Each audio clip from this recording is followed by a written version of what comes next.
آج کچھ اہم چیزیں آپ کے سامنے رکھنا چاہتا ہوں. میں کتاب پڑھ رہا تھا امام غزالی رحمۃ اللہ تعالی علیہ کی، اس میں بہت اہم چیزیں آپ نے بیان فرمائی. اللہ کے ناراض ہونے کی نشانیاں کیا ہیں؟ بندہ کیسے پتا کرے کہ اس کا رب اب اس سے راضی ہے یا ناراض ہے؟ یہ بہت اہم چیز ہے میرے عزیزو. اللہ کریم بندوں سے راضی ہے یا ناراض ہے، یہ کیسے پتا چلتا ہے؟ اس کی کچھ نشانیاں بزرگوں نے فرمائی، حتیٰ کہ حدیث پاک میں بھی ملتی ہیں. رسول کریم صلی اللہ علیہ وسلم سے بھی پوچھا گیا، اور پھر مولا علی کرم اللہ وجہہ الکریم کے اقوال بھی ہیں.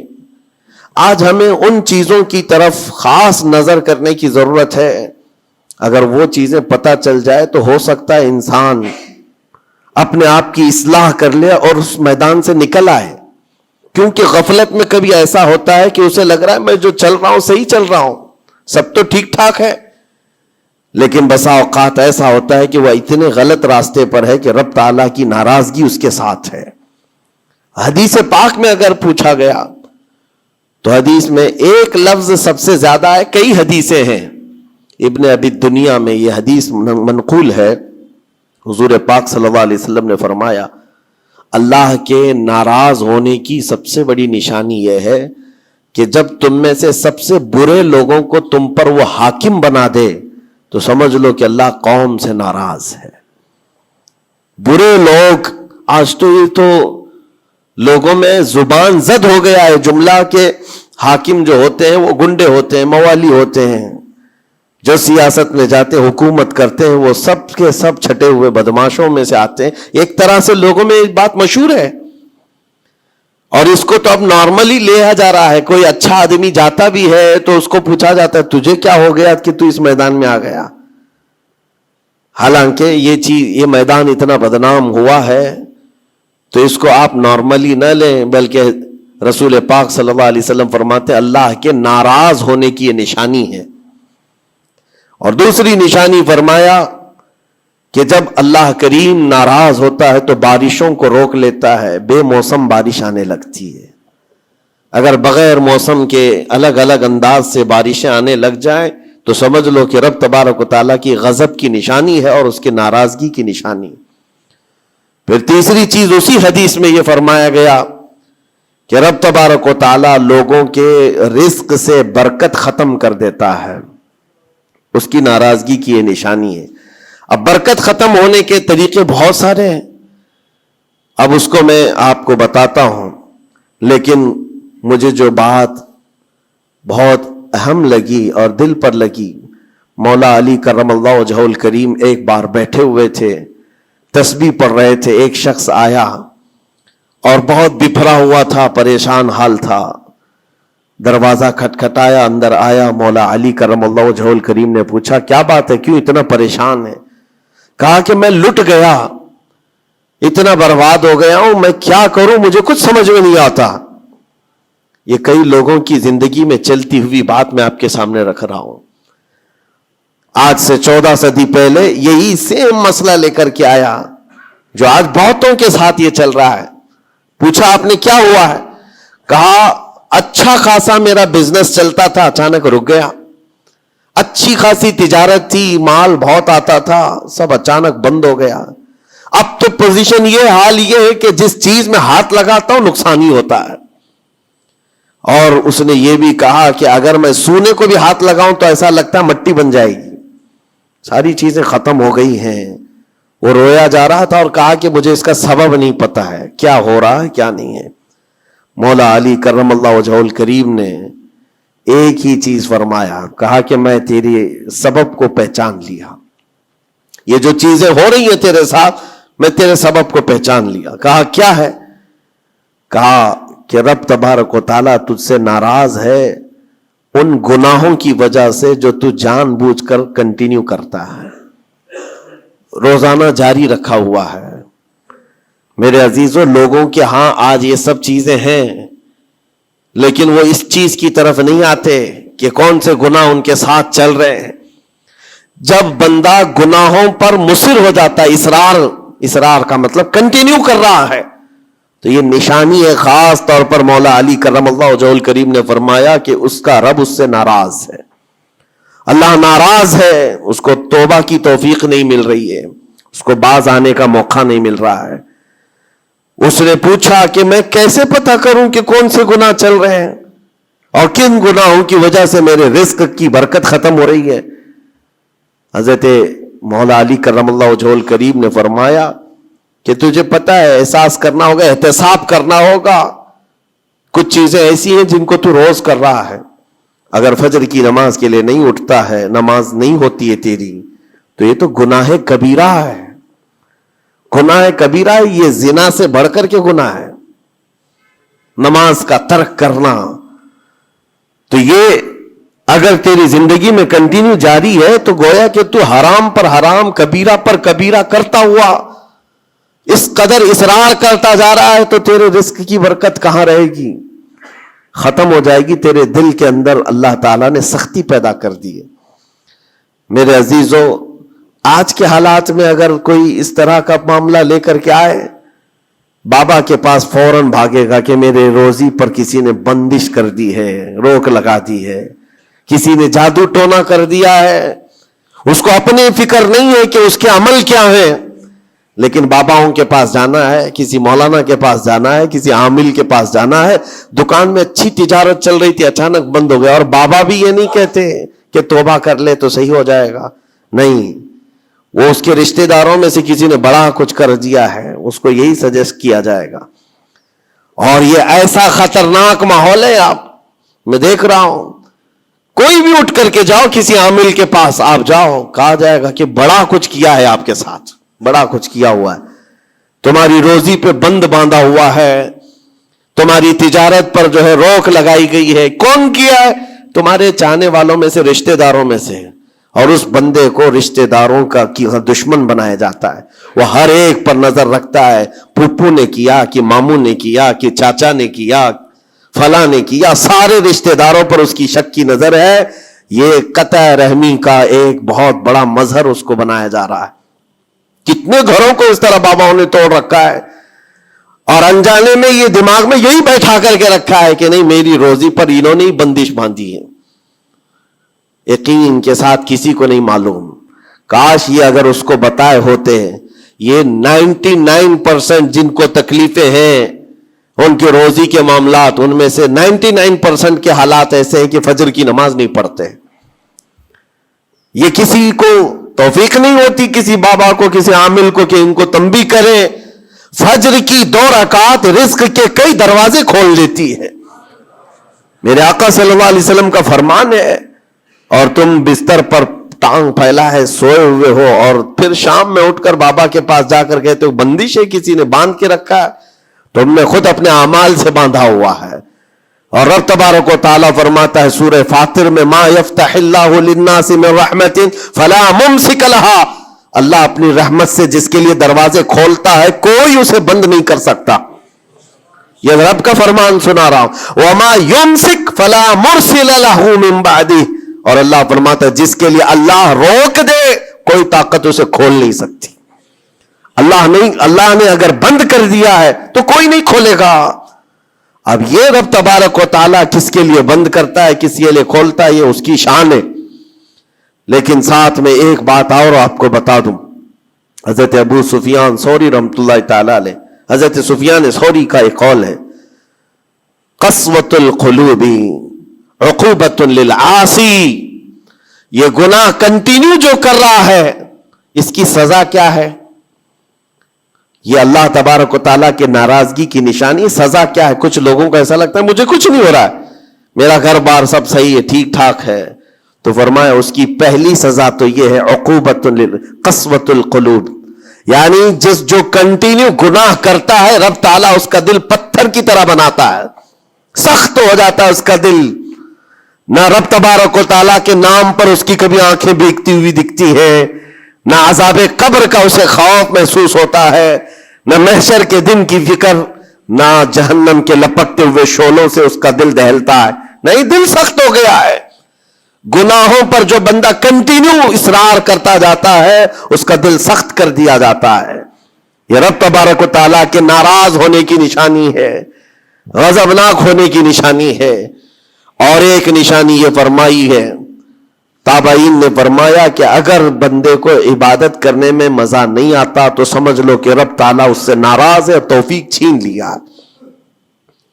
نماز پڑھنے میں دل نہیں لگتا، اور اگر وہ نماز کی اذان کی آواز سن کر کے بھی لاپرواہی برتتا ہے تو فرمایا گیا یہ اس بات کی علامت ہے کہ اس کا رب اس سے راضی نہیں ہے۔ اور جس سے مولا راضی ہوتا ہے کڑاکے کی ٹھنڈیوں میں بھی اس کو بستر سے اٹھا کر اپنے دربار میں لاتا ہے۔ جس سے رب تبارک و تعالیٰ راضی ہے اس کو اپنے دربار میں لگائے رکھتا ہے، وہ رات ہو کہ دن ہو کہ صبح ہو کہ دوپہر ہو، وہ بندہ دوڑا ہوا رب تعالیٰ کے حضور پہنچ جاتا ہے۔ میرے عزیزو اپنی اپنی فکر کریں، ہم کس کیٹیگری میں چل رہے ہیں؟ کہیں ایسی زندگی نہیں گزر رہی ہے کہ ہمارا رب ہم سے راضی نہ ہو، ناراض ہو؟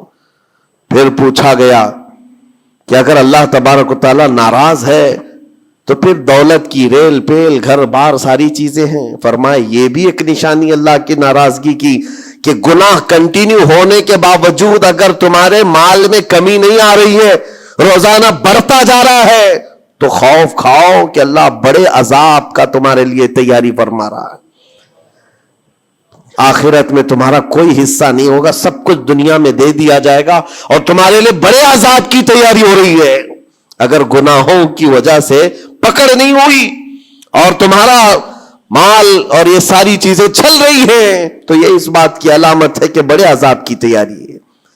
عزیزان گرامی وقار، کوئی اس بات کے لیے خوشحال ہو کر کے نہ رہ جائے کہ میرا تو کچھ نہیں ہے، سب کچھ اچھا چل رہا ہے، گناہ بھی کر رہا ہوں، جھوٹ بھی بول رہا ہوں، نعوذ باللہ من ذالک، آنکھیں بھی بدکاری کر رہی ہیں، کچھ تو زنا میں بھی ہیں، کچھ ڈکیت میں بھی ہیں، چوری میں ہیں، پتہ نہیں کیسی کیسی بلاؤں میں مبتلا ہیں، لیکن ان کا حال یہ ہے کہ نہیں ٹھیک ہے، دولت کی ریل پیل سب اچھا خاصا ہے، مال سب کچھ فراوانی ہے، تو یہ مت سمجھنا۔ قرآن کہتا ہے وَلَا يَحْسَبَنَّ الَّذِينَ يَبْخَلُونَ بِمَا آتَاهُمُ اللَّهُ مِنْ فَضْلِهِ، ایک جگہ وَلَا يَحْسَبَنَّ الَّذِينَ كَفَرُوا أَنَّمَا نُمْلِي لَهُمْ خَيْرٌ لِأَنفُسِهِمْ إِنَّمَا نُمْلِي لَهُمْ لِيَزْدَادُوا إِثْمًا وَلَهُمْ عَذَابٌ مُهِينٌ۔ اللہ فرماتا ہے جو لوگ ہم سے دور ہو رہے ہیں وہ یہ مت سمجھیں کہ اللہ تعالیٰ کے بارگاہ میں وہ اچھا کر رہے ہیں، بلکہ رب تعالیٰ فرماتا ہے انما نملی لہم، ہم ان کو ڈھیل اس لیے دے رہے تاکہ وہ اور گناہ کر لیں، لیزدادوا اسما، اور گناہ کر لیں۔ پھر ایک دن اچانک دردناک ذلت والا عذاب ہوگا، ذلت والا عذاب ہوگا۔ قرآن پاک میں رب تعالیٰ فرماتا وَلَا تَكُونُوا كَالَّذِينَ نَسُوا اللَّهَ فَأَنسَاهُمْ أَنفُسَهُمْ، تم ان لوگوں کی طرح مت ہونا جو اللہ کو بھول گئے۔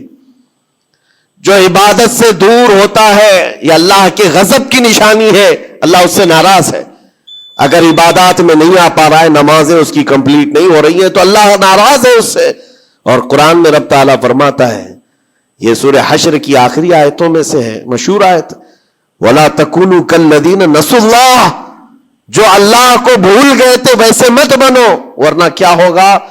رب فرماتا فَأَنسَاهُمْ أَنفُسَهُمْ، اللہ ان کو خود اپنے آپ کو بھلا دے گا، یعنی تمہیں ایسا بنا دیا جائے گا کہ تم کو خود یاد نہیں ہوگا تم کون ہو، بھول جاؤ گے۔ قیامت کے دن بھی ایسے بہت ہوں گے جن کو خود پتا نہیں ہوگا کہ کیا تھے، بلکہ مرنے کے وقت بھی کئی لوگ اپنا نام تک بھول جاتے ہیں۔ ان سے پوچھا جائے، اسی لیے تو کلمہ پڑھنے کی تلقین کی جاتی ہے کہ آپ وہاں بیٹھ کر کے کلمہ پڑھتے رہو، ورنہ وہ بھولتا چلا جائے گا، بھولتا چلا جائے گا۔ ایسی کیفیت میں آتا ہے بندہ کہ وہ خود اپنے آپ کو بھول جاتا ہے۔ اور رب تعالیٰ فرماتا ہے کہ جن لوگوں نے اللہ کو بھلا دیا اللہ ان کو بھلا دے گا خود کا، ان کی ذات ایسی بن جائے گی کہ وہ خود اپنے آپ کو بھول چکے ہوں گے۔ عزیزان گرامی وقار، جو نشانیاں بتائی گئی ہیں ان کو چن چن کر کے دیکھو، کہیں میری زندگی میں آ تو نہیں گئی ہیں۔ دل کا سخت ہونا یہ بہت بڑی علامت ہے، اور دل سخت ہے یہ کیسے پتا چلے؟ فرمایا گیا کہ مسجد میں اگر زیادہ دیر بیٹھنے کی خواہش نہیں ہوتی ہے تو دل کالا ہے، اگر قرآن پڑھنے میں دل نہیں لگتا ہے تو دل سخت ہو چکا ہے۔ اٹھاؤ قرآن ہاتھ میں، دیکھو کتنی دیر پڑھ سکتے ہو، اور موبائل کو گھنٹوں چلا سکتے ہو. موبائل کی اسکرین پر تم آنکھیں جمائے بیٹھے رہتے ہو، جبکہ اسی موبائل میں قرآن بھی ہے لیکن وہ کھلتا نہیں ہے. اور قرآن اگر نہیں کھل پا رہا ہے تم سے، اور صفحہ دو صفحہ نہیں پڑھ پا رہے ہو، تو تمہارا دل کالا ہو چکا ہے، دل سخت ہے. یہ 3 علامتیں تو مشہور ہیں. فرمائی گئی کہ اور تیسری بات یہ ہے کہ تمہارے جیب میں پیسے ہوں اور کوئی سائل اور فقیر آیا اور تم اس کے لیے صدقہ نہیں کر پا رہے ہو تو دل تمہارا پتھر ہو چکا ہے. یہ دل کے سختی کی علامت ہے. اور قسوۃ القلوب عقوبۃ للعاصی، یہ کہا گیا ہے دل کا سخت ہونا یہ تو رب کی طرف سے بہت بڑی سزا ہے، بہت بڑی سزا ہے. گنہگار کی سزا یہاں سے شروع ہوتی ہے. اور پھر آپ کو ایسا لگ رہا ہوگا کہ دل سخت ہو گیا ہے تو کیا ہوگا، اس کو ہلکے میں نہ لیں، ہلکے میں نہ لیں. فرمایا گیا کہ جب دل سخت ہو جاتا ہے تو بندہ کفر تک بھی جا سکتا ہے، کفر تک بھی جا سکتا ہے. دل کی سختی اس کو کفر بھی لے جاتی ہے. بلکہ بزرگوں نے یہاں تک فرمایا کہ جب بندے کا دل سخت ہو جاتا ہے تو اس کے نزدیک ماں سے زنا بھی ہلکا لگتا ہے، بیٹی سے زنا بھی اس کے لیے ہلکی چیز ہے. دل سخت ہے تو جانوروں سے زیادہ ذلیل کام کرنے کو بھی آسان سمجھتا. دل کی سختی اس کو بھیانک گناہوں کی طرف لے جاتی ہے جس کی سوچ بھی نہیں کر سکتے. اسی لیے میرے عزیزوں، وہ دل کی سختیاں آنے سے پہلے اپنے رب کو راضی کر لیں، وہ رحمان کو راضی کر لیں. آج کے ان حالات کو دیکھ کر کے یہ سب محسوس ہونے لگتا ہے کہ کہیں رب ناراض تو نہیں ہے بندوں سے. دعائیں کثرت سے ہوتی ہیں، ہماری دعائیں کہاں جا رہی ہیں؟ اور ظالموں کا ظلم بڑھتا چلا جا رہا ہے. شریر اور فسادی لوگوں کو ہماری گردنوں پر حاکم بنایا گیا ہے. یہ سب رب تعالیٰ کے غضب کی علامات ہیں. اجتماعی توبہ ہو، اور توبہ کا بھی مطلب یہ نہیں ہے کہ دونوں گال پہ ہم تھپڑ مار کر کے نکل جائیں. زندگی پر اس توبہ کے اثرات کا اظہار ہونا چاہیے. آج رات کو توبہ کیا ہے، رب تعالیٰ کے حضور سچی توبہ کیا ہے تو کل اس کی زندگی میں تبدیلی تو آئے. رات بھر توبہ کرتا رہا اور فجر میں سو رہا ہے تو کوئی تبدیلی نہیں آئی، یعنی تم نے دل سے اللہ کی بارگاہ میں توبہ ہی نہیں کیا ہے، نہ ہی تمہارے چال چلن میں کوئی فرق آیا. یہ توبہ نہیں ہے. تھپڑ تو 1000 بار مار لو، اس کو توبہ نہیں کہا جاتا. توبہ عزم مصمم کا نام ہے، اور اللہ تبارک و تعالیٰ کو راضی کرنے والی توبہ وہی ہے جو عزم مصمم کے ساتھ ہوتی ہے. جانتے ہو سیدنا عمر فاروق رضی اللہ تعالیٰ عنہ، ان کا دور وہ ایک ایسے رعب و دبدبے کا دور ہے. ایک شخص ایک دکان سے یا گھر سے شراب کی بوتل لیا اور نکلا باہر. شراب کی بوتل لے کر کے حضرت عمر فاروق رضی اللہ تعالیٰ عنہ راستے پر آ رہے تھے، آپ کی نظر پڑ گئی، اس نے بوتل چھپا لیا. شراب کے ساتھ پکڑا جاتا، ابھی کوڑے بھی مارے جاتے اور ذلیل بھی ہوتا. حضرت عمر جیسے بڑھتے آ گئے، اس کی ہیبت بھی بڑھتی چلی گئی. کیا ہوگا کیا ہوگا، بچ بچا کے نکل جاؤں نہیں، لیکن سیدھے وہ سامنے آ کے کھڑے ہو گئے. کہا کہ کہاں سے؟ کہا یہیں سے آ رہا ہوں. کیا ہے جس کو تم بغل میں چھپائے جا رہے ہو؟ جس چیز کو چھپا رہا تھا اسی چیز کا سوال کیا انہوں نے.